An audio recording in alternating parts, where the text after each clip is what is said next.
M4 TV news కి స్వాగతం. నేటి ముఖ్యాంశాలు. M4 టీవీ న్యూస్ ప్రేక్షకులకు నిజాయితీగా, నిర్భయంగా ఎప్పటికప్పుడు తాజా కబుర్లు, భక్తి గీతాలు m4tvnews.com వెబ్సైట్ యాప్లో ప్రచురితం, ప్రత్యేక ప్రసారం చేస్తుంది. వార్తలు, ప్రకటనల కోసం సంప్రదించవలసిన సెల్ ఫోన్ నెంబర్లు 9666665026 9014163335. ఓం శ్రీ గురుభ్యో నమః. అందరికీ నమస్కారం అండి.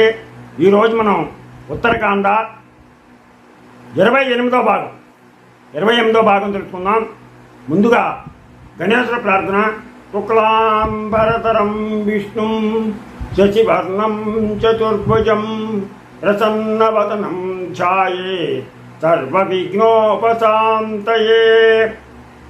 గురుబ్రహ్మ గురుర్విష్ణు గురుర్దేవో మహేశ్వరః గురు సాక్షాత్ పరబ్రహ్మ తస్మై శ్రీ గురవే నమః.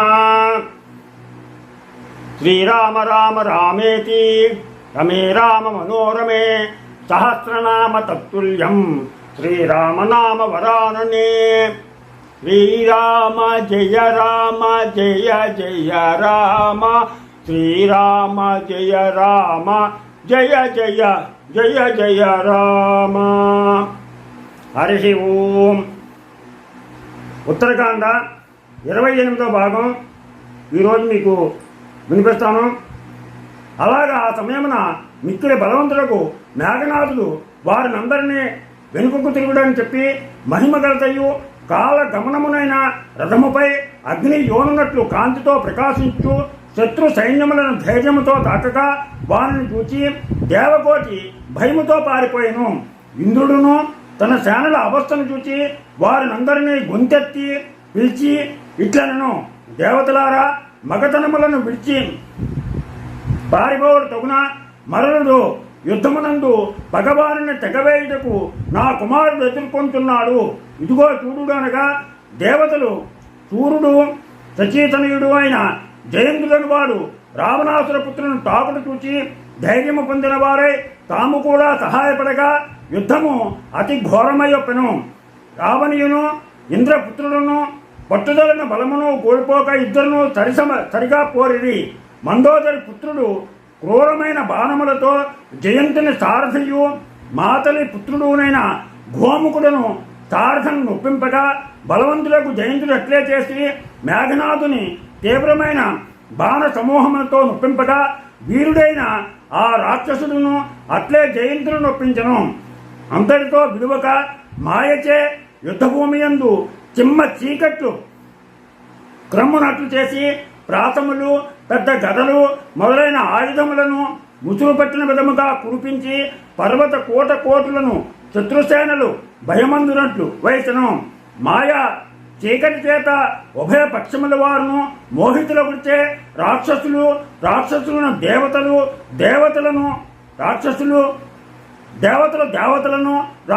రాక్షసులను కూడా సంహరించుకుంటున్నారు.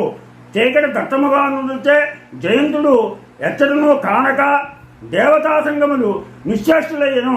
ఇట్లంతనో వ్యాపించి ఉన్న ఆ చీకటిలో శచీదేవికి తండ్రి అయిన రాక్షస శ్రేష్ఠుడు వీరుడుపోమని వాడు వేగముగా వచ్చి తన మనుమను నెత్తుకుని కనపడకుండగా వెళ్లి సముద్రమును ప్రవేశించను.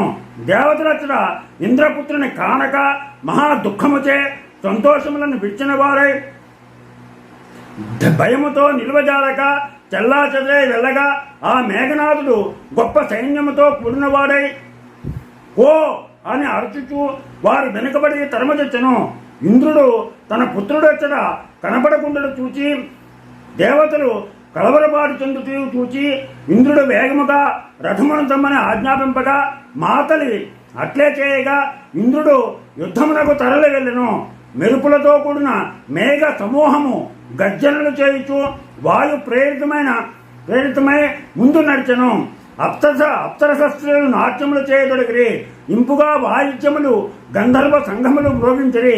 దేవతలు, వసువులు, మరుత్తులు, రుద్రులు, సాధ్యులు గుంపులుగా సర్వ ఆయుధములతో ఇంద్రుని వెంట చెల్లిరి. ఇంద్రుడు యుద్ధమునకు వెళ్ళాడు. వేళ గాలి కఠినముగా వీచెను, పెద్ద పెద్ద ఉల్కలు పడెను, సూర్యుడు తేజోహీనుడయ్యను. ఇంతలో పెద్ద శరీరములుగా భయంకరమైన సర్వములచే ఆవరింపబడినదై ఆ సర్వముల ఊర్పు గార్పుల సమూహములచే మండుచున్న విధముగా నగుచు విశ్వకర్మచే నిర్మితమైన ఒప్పుచున్న రథమునెక్కి దైత్య దానవ సంఘములు చుట్టిరాగా రావణుడు ఇంద్రుని ఎదురుగా యుద్ధమునకు వచ్చెను. అట్లు వచ్చుచునే మేఘనాథునితో, కుమార, నీవింకా శ్రమ తీరినట్లుగా యుద్ధము చాలింపుము, ఇంద్రుని నేను గెలిచెదను. ఆ మేఘనాథుడు యుద్ధమును చాలించి దూరముగా వెళ్ళను. దాంతో రావణుడికి ఇంద్రుడికి గొప్ప యుద్ధం మొదలైంది. అప్పుడు దేవ సైన్యములకును రాక్షస కోటలకును పోరు ఘోరమై ఉండెను. కుంభకర్ణుడును యుద్ధం ఎవరితో చేయవలనో ఎరుగక తన ఎదుట కనిపించిన వారినల్లా ప్రకాశించు భయంకరమైన అస్త్ర తంత్రులతో ఉప్పెన వలె ఎదుర్కొనసాగెను. అట్లు కుంభకర్ణుడు చేతులతోనూ పాదముల చేతను కోరల చేతను ఖడ్గ తోమరములతోనూ దేవతలను యుద్ధరంగమున కసి బిసిగా సంహరింపదడంగను. అతని పరాక్రమం చూచి రుద్రులు అధికమైన క్రోధముతో మండుచు ఆ రాక్షసుని అనేక విధములైన ఖడ్గాది సాధనములతో అత్యధికంగా మోదగా రక్తధారలు కారెను. ఆ రుద్రులు విజృంభించి అందరూ బెదురులేని వారై ఉత్సాహంతో తిరుగులేని పరాక్రమంతో క్రీడవలే శత్రు సైన్యములను భయంకరముగా బాణములతోనూ భయంకరమైన ఇతర సాధనములతోనూ క్షుద్ర మృగములను సింహములు సంహరించు విధముగా తమ పరాక్రమం చూపుచూ సంహరించరి. మరుత్తులు నానా విధములైన ఆయుధములతో విరోధులను సంగరమందు అధికమైన బలవేగములతో కఠినముగా నరికివేయుచుండగా రాక్షసులు శక్తిహీనులైరి.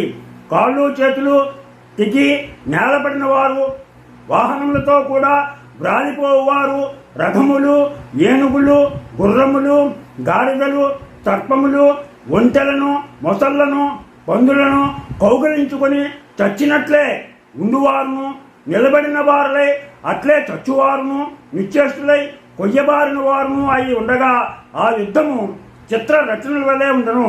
ఇంద్రునిచే తెగవేయబడి తెచ్చిన రాక్షస సమూహముల శరీరము నుండి కారు నెత్తురు అద్భుతముగా గ్రద్దలు, కాకులు మొదలగు పక్షులచే కలతలుందింపబడినదై బాణముల నుండి ముసలితో కూడినదై నది వలె పారెను. ఇట్లు తన సైన్యం అంతను దేవతాకోటులు త్రుంచగా రావణుడు భయంకర ఆకారంతో పెద్ద ధ్వని చేయనదైన తన బింటి నారికి నోర్ల కొలిది వాడి బాణములను సంధించి ఆ దేవతా సంగముల పొగరంతయు అణికించి ఇంద్రుని తాకగా ఆ పాక శాసనుడును దశ దిశలను వింటినారు మోతలు వ్యాపించినట్లు అగ్ని వంటి బాణ సమూహములను వేయగా దశముఖుడును మదముతో భూమి ఆకాశములు నిండినట్లు వాడి బాణములు వేసను. దీంతో మనకి 28వ భాగం పూర్తయింది. రేపు 29వ భాగం తెలుసుకుందాం. మీకు అందరికీ నా ఛానల్ కనుక నచ్చినట్లయితే సబ్స్క్రైబ్ చేయండి, అలాగే లైక్ చేయమని కోరుతూ రాపాక వెంకట ప్రభాకర్ బాబు.